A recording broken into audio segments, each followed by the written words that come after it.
সিনেমার প্রচারণার জন্য অভিনেতারা কত অভিনব কায়দাই না অবলম্বন করে থাকেন।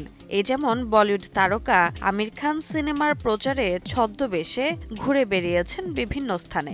সেই প্রচার কৌশলের অংশ হিসেবে আমিরকে হানা দিতে দেখা গিয়েছে ভারতীয় ক্রিকেট দলের সাবেক অধিনায়ক সৌরভ গঙ্গোপাধ্যায়ের বাড়িতেও।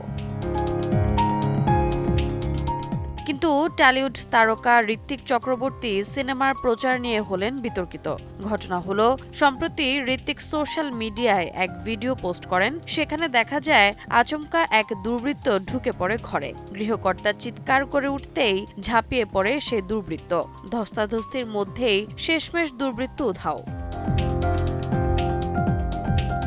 শুধু তাই নয়, পালানোর সময় দুষ্কৃতিকারী জানাচ্ছে, এটুকুই জানাতে এসেছিলাম। নিচে লেখা ছবির নাম ও মুক্তির তারিখ।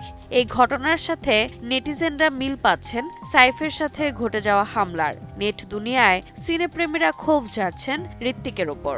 নিউ সানসিল্ক ব্ল্যাক শাইন, নজর কাড়া শাইনি চুলের নাম্বার 1 চয়েস। রোজা চৌধুরী, সময় সংবাদ।